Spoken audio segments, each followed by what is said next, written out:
Summer holidays வந்தாச்சு, நம்ம GT Holidays வந்தாச்சு. GT Holidays, South India's #1 travel brand. வளமிருந்து இடமாக படிக்க வேண்டும் என்று முயற்சி எடுத்து அதில் தோல்வியடைந்தார்கள். படிச்சதுனால நீங்க இடமிருந்து வளம்னு சொல்றீங்க. ஆனா யாருமே படிக்காதவங்க எப்படி வந்து வளமிருந்து இடம்னு சொன்னாங்க? வளமிருந்து இடமாக எழுதப்பட்டு சொன்னாங்களே. சிந்து தமிழ் எழுத்துக்களும் கீழடி எழுத்துக்களும் கிட்டத்தட்ட ஒன்று அப்படிங்கிற மாதிரியான ஒரு பேச்சு ஓடிக்கிட்டு இருக்கு. அந்த அகழாய்வு இடங்கள் வேலை செய்கிற பெண்களோட கையில் வந்து தென் கொரியாவுடைய தமிழ் தொடர்பு பற்றி இப்போ கொஞ்சம் பேச்சு வர ஆரம்பிச்சிருக்கு. சுரோ என்ற ஒரு மன்னனை வந்து விகடன் நேயர்களுக்கு வணக்கம். சிந்து சமவெளி நாகரிகத்தை பற்றி நம்ம நிறைய கேள்விப்பட்டிருப்போம். அந்த எழுத்துக்களை வந்து டீகோட் பண்ணுறவங்களுக்கு $1 மில்லியன் அப்படின்னு சமீபத்தில் தமிழக முதல்வர் திரு ஸ்டாலின் அவர்கள் அறிவிச்சிருக்காங்க. இதை வந்து ஒரு 15 ஆண்டுகளுக்கு முன்பாகவே திரு மதிவாணன் அவர்கள் வந்து இந்த சிந்து சமவெளி எழுத்துக்களை படித்து அறிந்து நிறைய நூல்கள் எழுதியிருக்கிறார். அவரை தேடி தான் இப்போ நம்ம அவர் வீட்டுக்கு வந்திருக்கோம். இந்த வீடு வந்து ஆவடி பக்கத்தில் இருக்கிற பூம்பொழில் நகரில் இருக்குது. வாங்க அவர் வீட்டுக்கு போகலாம்.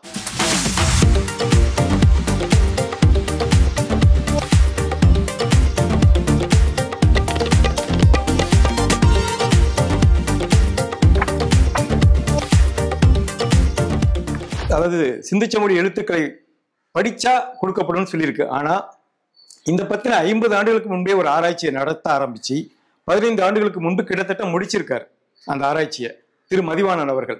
அவர் வந்து நம்முடைய தமிழக அரசின் சொற்பிறப்பியல் மொழி அகராதி, செந்தமிழ் மொழி அகராதி இருக்கு, அந்த அகரமுதலி திட்டம்னு சொல்லுவாங்க, அதில் இயக்குநராக பணியாற்றி ஓய்வு பெற்றவர்.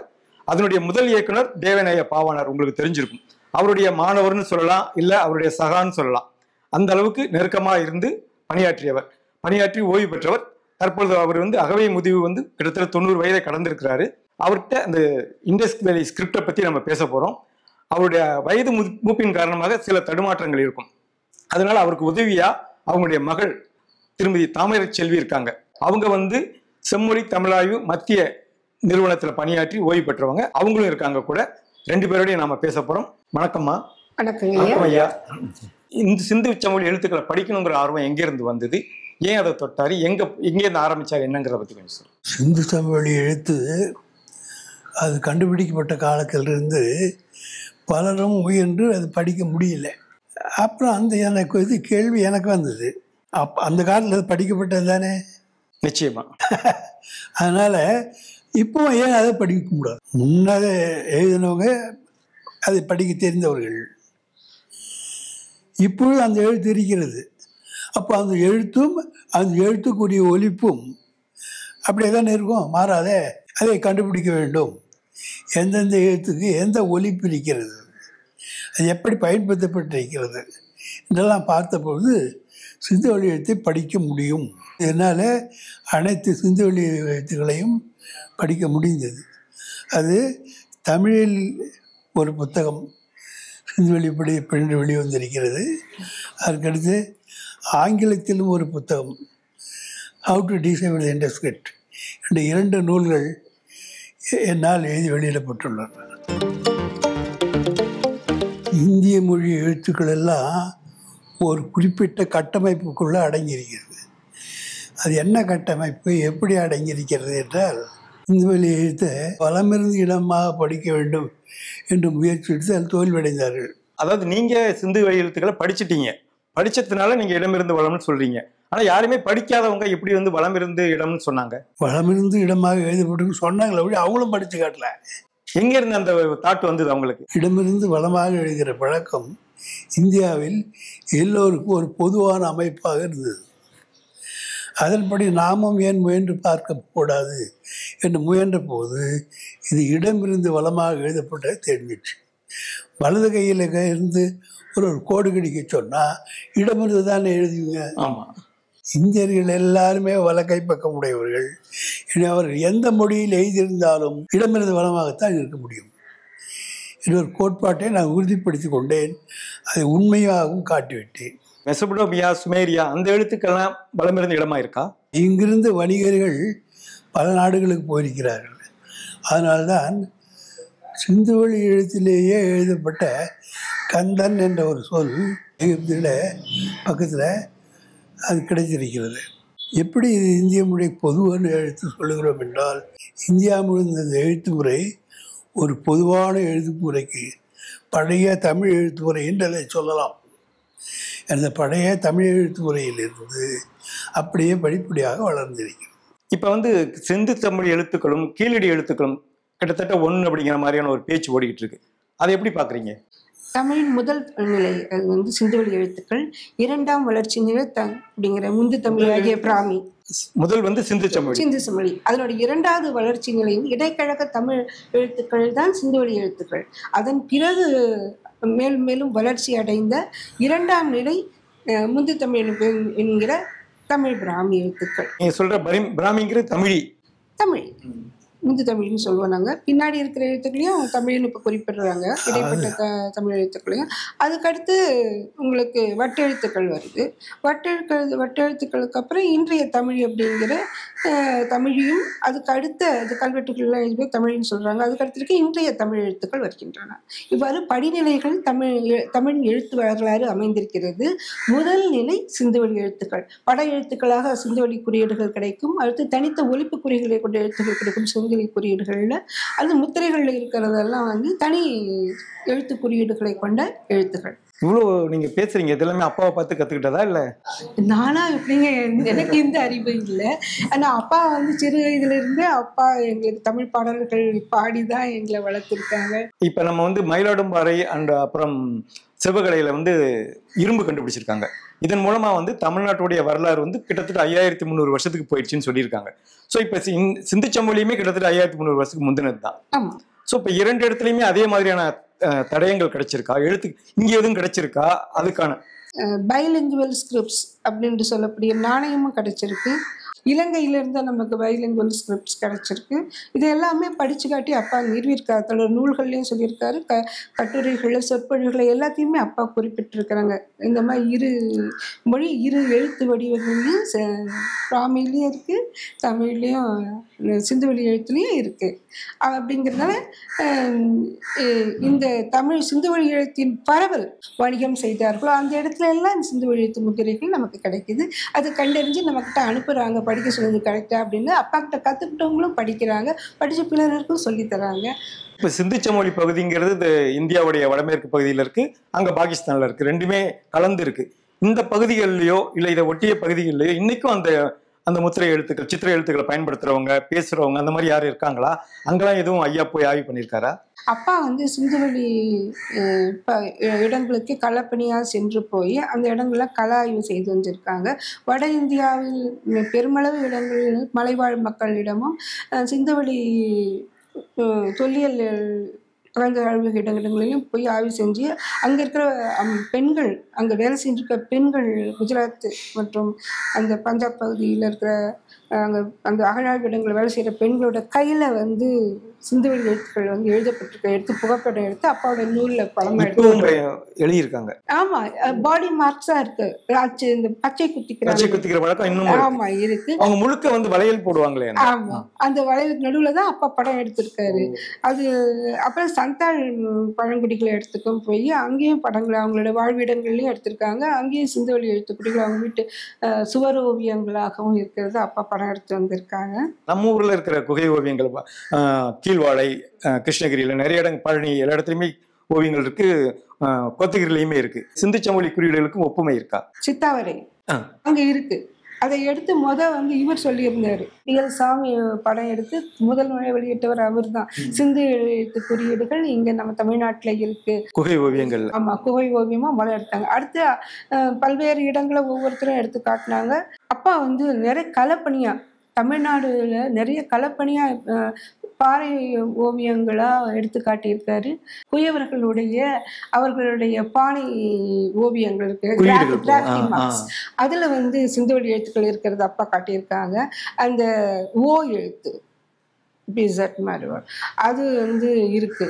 மண்பாண்ட தொழிலாளர்கள் இப்பவும் பயன்படுத்துறாங்க. வண்ணார்களுடைய துணி குறியீடுகள் இருக்கு. நெல் அறுவடை செய்து குவித்து வைப்பார்கள் இல்லையா, அந்த குவியலுக்கு மேல் சாணி தெளித்து ஒரு இது வச்சிருக்காங்க, அச்சு, மர கைப்பிடி, கண்ணாடி போல அந்த கைப்பிடியோடு இருக்கும், வட்டமா ஒரு கைப்பிடி. அந்த வந்து போங்கிற எழுத்து பொறிக்கப்பட்டிருக்கு. அது எதுக்காக பயன்படுத்துறாங்க? சாணிப்பால் தெளிச்சு அது மேல அழுத்தி வைக்கிறாங்க, அடையாளம் முத்திரை வைக்கிறாங்க. அது கலையாம இருந்தா அந்த ஒவ்வொரு இடத்துக்கும் முத்திரை மாதிரி அதை பதிச்சுட்டு போறாங்க. இப்போ சந்தால் மக்கள்கிட்ட இருக்கு. அதனால சிந்துவெளி குறியீடுகள் அன்று எழுதப்பட்டன, அன்று முத்திரைகள் பதிக்கப்பட்டன தோலவீரா குஜராத்தில். அதில் ஒரு நீண்ட மரப்பலகை, அதில் 10 எழுத்துக்கள் பொறிக்கப்பட்டிருக்கின்றன. அது யாராலும் என்னன்னு படிக்கிறது. என் பார்வைக்கு வந்தபோது அது நாடன் பன்னியன் நன்மன்னவன். உள்ளூர் நாடன்னா உள்ளூர் வணிகன், பன்னியன்னா பல வகை பொருள்களை எல்லாம் விற்பவன். அவன்தான் பண்ணுதல் என்றாலே செய்தல் விற்றல் பொருள். நாடன் பன்னியன், உள்ளூர்காரனாகிய பன்னியன் என்பவன் நன்மன்னவன், அந்த பகுதிக்கு அரசனாகிவிட்டான் என்றங்க அதில் எழுதியிருக்கு தோலாவீரா. எழுத்துக்களுக்கு சொல்லுக்கு பொருள் இருக்கு அப்படிங்கிறத எங்க இருந்து கண்டுபிடிச்சீங்க? எப்படி அதை வந்து நீங்க வெளிப்படுத்தினீங்க, டீகோட் பண்ணீங்க? கண்ணெழுத்து கோலெழுத்துன்னு 2 வகை சிந்துவெளி எழுத்தில். கண்ணெழுத்து துளையிடுவது, அதாவது கீரி பள்ளம் பள்ளமாக செய்தால் கண்ணெழுத்து. கோலெழுத்துன்னா ஒரு பானை இருக்குங்க, பானை மேலே ஒரு வண்ணம், ஏதோ ஒரு வண்ணம் நிறம் கலரில் அதை எடுத்து பானை மேல் எழுதுவது. இது கீரல் விழாது, இது கீரல் விழும். எனவே இந்த கண்ணெழுத்து என்பது ஏதேனும் ஒரு பரப்பில் அந்த எழுத்துக்களை பொறிப்பது, புள்ளி புள்ளியாக வடிவாக பள்ளம் பள்ளமாக இருப்பதுன்னு அர்த்தம். பள்ளப்படுத்துவது குழிப்படுத்துவது, அப்படி குழிப்படுத்துவது தான் கண்ணெழுத்து. அந்த எழுத்து அப்படிங்கிறது வந்துட்டீங்க, அது எங்கேருந்து அதை வந்து வெளிப்படுத்தினீங்க, உடைச்சிங்க, இதுதான் இருக்கு அதில்? கடைசியில் இது என்னென்ன, முத்திரை எழுதுறவங்களாம் தன் பேரோ மயார் பேரோ எழுதுவான். அது ஆண் பாலாக இருக்கும், கந்தன் முருகன்னு ஆண்கள் தான் முடியும். அதை கழுத்தில் வச்சுட்டு இதெல்லாம் பேச்சுகளாக இருக்க முடியுமா அப்படின்னு பார்த்தா, எது அண்ணில் முடியுதோ அதெல்லாம் நல்ல தமிழ் பெயராகவே. எனவே அந்த கடைசியை மட்டும் உறுதிப்படுத்திக்கிட்டேன், அது வெற்றி பெற்றது. மற்றதை முன்ன பின்னு இருக்கிறத அப்படியே படிச்சுக்கிட்டேன். தென் கொரியாவுடைய தமிழ் தொடர்பு பற்றி இப்போ கொஞ்சம் பேச்சு வர ஆரம்பிச்சிருக்கு. அந்த எழுத்து வடிவங்களை பார்க்கும்போது சிந்துச்சமொழி எழுத்துக்களோட கிட்டத்தட்ட இணைந்து போகிற மாதிரி இருக்குது. பல வடிவங்கள் பார்க்கும்போது சமீபத்தில் சென்னை பல்கலைக்கழகத்தில் நடந்த ஒரு கருத்தரங்கத்தில் கூட அதை ஸ்லைட்லாம் காமிச்சாங்க.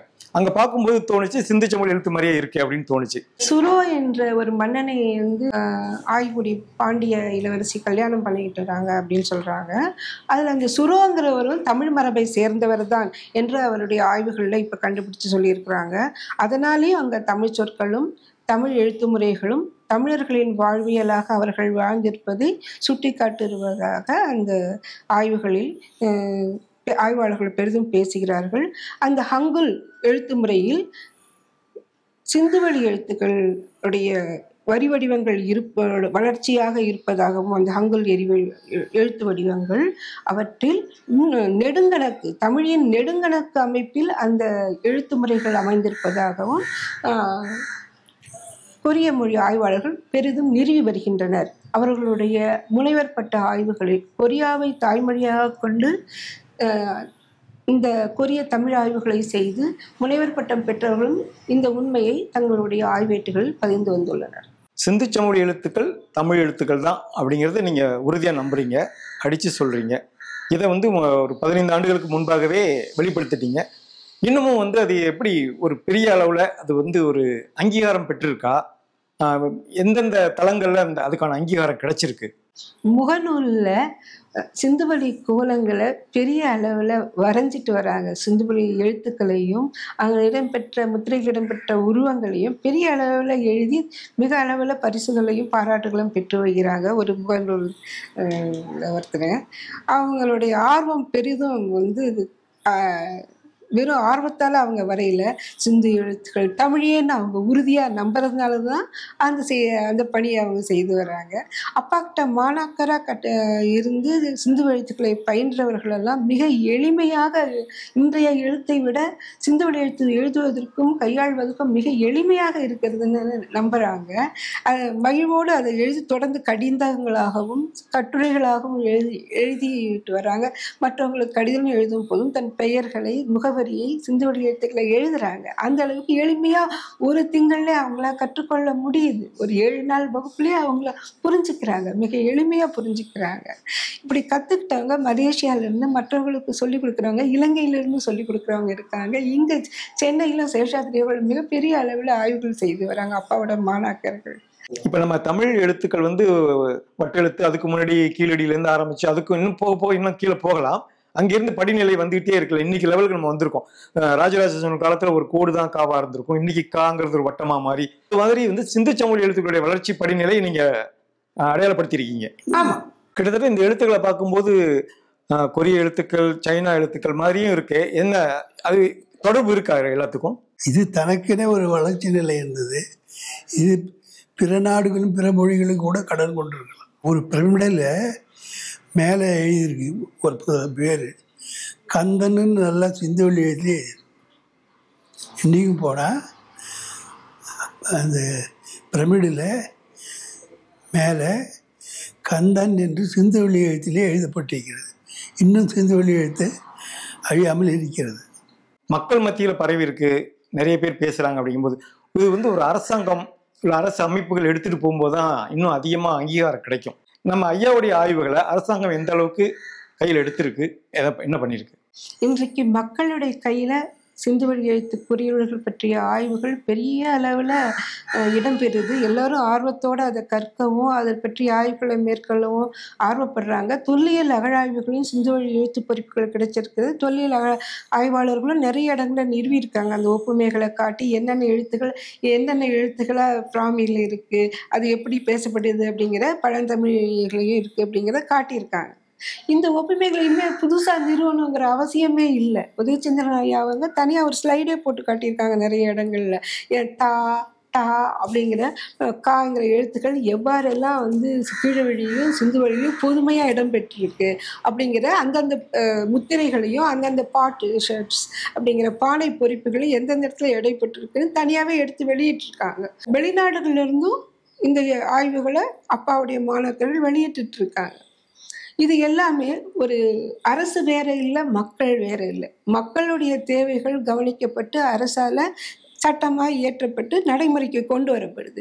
ஒரு மக்கள் அவற்றை கை கொண்டிருக்கிறார்கள், நடைமுறையில் வைத்திருக்கிற ஆய்வாளர்கள் வெளிப்படுத்தியிருக்கிறார்கள் என்று அரசின் கவனத்திற்கு வரும்போது அரசு அதை மேற்கொண்டு செயல்படுத்த அதை நெறிப்படுத்தவும் முறைப்படுத்தி அதை மக்களுக்கு அறிக்கை வைக்கவும் செய்கிறது. அந்த வகையில் முதலமைச்சர்கள் முதலில் ஒரு பரிசு தொகையை தமிழாக படித்து காட்டுபவர்களுக்கு பரிசு என்று அறிவித்திருக்கிறார் என்பது ஒரு மகிழ்ச்சியான செய்தி. நீங்க அதை ரொம்ப தன்னடக்கத்தோட சொல்றீங்க, இல்லை இது பண்ணீங்க. ஆனா என்னுடைய வருத்தமே என்னன்னா, இது ஒரு 15 ஆண்டுகளுக்கு முன்னாடியே படிக்கப்பட்டு ஐயாவால் எழுதப்பட்டிருக்கு. ஒண்ணு இது ஆமா எடுத்துக்கணும், இல்லைன்னா இல்லைன்னு சொல்லணும், யாராவது ஆய்வு பண்ணணும். அந்த முயற்சி எடுக்கப்படலை. ஆனா பரிசு அறிவிக்கப்பட்டிருக்கு. என்னை பொறுத்தளவு நான் அப்படிதான் கேள்வி வைக்க முடியும்.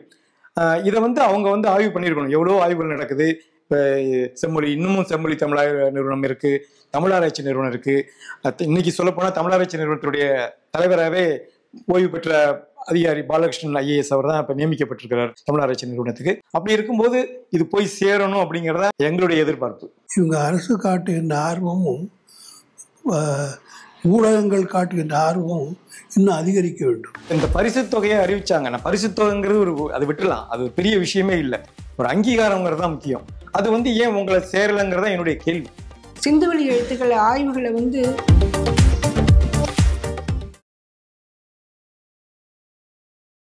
சம்மர் ஹாலிடேஸ் வந்தாச்சு, நம்ம GT ஹாலிடேஸும் வந்தாச்சு. GT holidays, south India's #1 travel brand.